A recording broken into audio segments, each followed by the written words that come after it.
आज currency market में एक तूफान सा आया हुआ है और उसके पीछे एक बहुत बहुत बड़ी खबर है। वो है अमेरिका और चाइना के दरमियान एक अहम तिजारती मुआहदा। तो चलें जरा गहराई में जाके देखते हैं कि इसका असल मतलब क्या है और ये मार्केट को किस सिमत में लेके जा रहा है। तो सबसे बड़ा सवाल यही है, आखिर आज फॉरेक्स मार्केट में इतनी तेजी क्यों है? डॉलर क्यों गिर रहा है और यूरो को जैसे पर लग गए हैं? इस पूरे तज्जिए में हम इन्हीं सवालात की तह तक पहुंचेंगे। अच्छा, तो कहानी शुरू होती है इस एक नंबर से, -0.5%। ये है अमेरिकी डॉलर इंडेक्स यानी DXY में आने वाली गिरावट।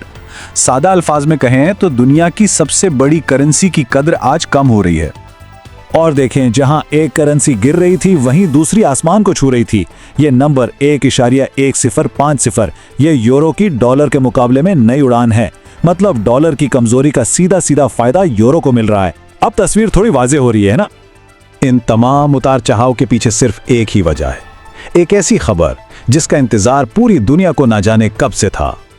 जी हां, 4 नवंबर 2025 को दुनिया की दो सबसे बड़ी मईशतों अमेरिका और चीन ने एक नए तिजारती मुआहदे के फ्रेमवर्क पर इत्तेफाक कर लिया है।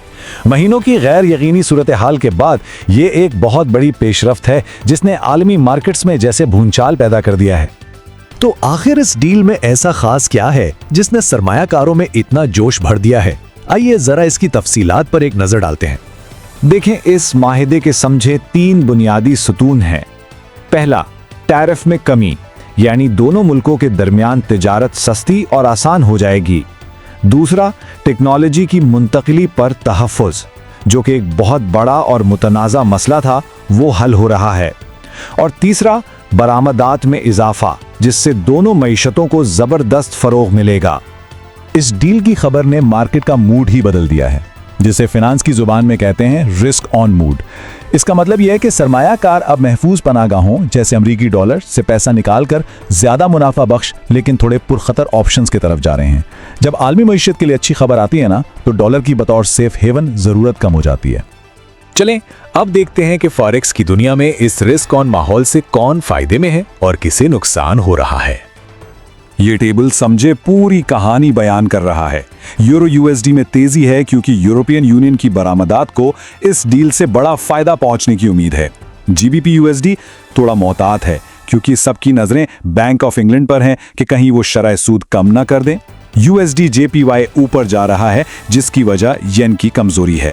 और सोना भाई, जब दुनिया में टेंशन कम होती है तो सोने की चमक भी फीकी पड़ जाती है। यहाँ सबसे दिलचस्प कहानी डॉलर और यूरो की है, जो बिल्कुल अलग अलग सिमतों में जा रहे हैं। एक तरफ अमेरिका का फेडरल रिजर्व मईशत को सहारा देने के लिए शरह सूद में कमी का इशारा दे रहा है, जिससे डॉलर पर दबाव है, तो दूसरी तरफ यूरोपियन सेंट्रल बैंक अपनी शरह सूद 2% पर मुस्तहकम रखे हुए है। पॉलिसियों का यही फर्क यूरो को ताकत दे रहा है। तो इस सारी सूरत हाल को देखते हुए एक ट्रेडर को क्या हिकमत अमली अपनानी चाहिए? मौजूदा हालात को देखते हुए URUSD में खरीदारी यानी लॉन्ग पोजीशन का रुझान मजबूत नजर आ रहा है, लेकिन याद रहे इस मार्केट में कुछ भी यकीनी नहीं होता। इसलिए 1.0950 पर एक हिफाजती स्टॉप लॉस लगाना बहुत जरूरी है। और जहन में रखें, इस वक्त मार्केट में उतार चढ़ाव बहुत ज्यादा है, इसलिए एहतियात लाजमी है। लेकिन हर कहानी का एक दूसरा रुख भी होता है।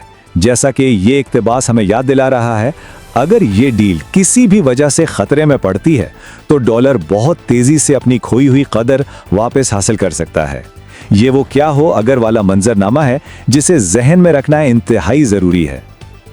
और इसीलिए रिस्क मैनेजमेंट सबसे अहम चीज है। ये एक सुनहरी उसूल है, कभी भी अपनी कुल रकम का 1 या 2% से ज्यादा किसी एक ट्रेड पर दांव पर ना लगाएं, चाहे मौका कितना ही शानदार क्यों ना लग रहा हो। ठीक है, तो अब आगे क्या, कौन सी अहम खबरों और वाकयात पर नजर रखनी है? ये हफ्ता बहुत अहम होने वाला है। बैंक ऑफ इंग्लैंड और रिजर्व बैंक ऑफ ऑस्ट्रेलिया अपने फैसलों का ऐलान करेंगे। फिर 7 नवंबर को 2 बड़ी चीजें हैं, अमेरिकी फेड के मीटिंग मिनट्स और चीन का तजारती डाटा। ये दोनों मार्केट को मजीद हिला सकते हैं। और अगर हम बड़ी तस्वीर देखें तो मजमूई सूरत हाल काफी मुस्बत लग रही है। OECD ने इस डील के बाद 2025 के लिए आलमी माशी तरक्की की अपनी पेशनगोई को बढ़ाकर 3.3% कर दिया है। ये बार चार्ट वाज़ेह तौर पर दिखा रहा है कि उम्मीदें पहले से ज्यादा हैं। तो आखिर में हम इसी सवाल पर वापस आते हैं क्या मार्केट का ये रिस्क ऑन मोड, ये जोशो खरूश बरकरार रहेगा? क्या ये आलमी मईशत के लिए एक नए दौर का आगाज है या फिर सिर्फ एक आर्जी खुशी? इसका जवाब तो वक्त ही देगा, लेकिन एक बात यकीनी है, आने वाले दिन बहुत दिलचस्प होने वाले हैं।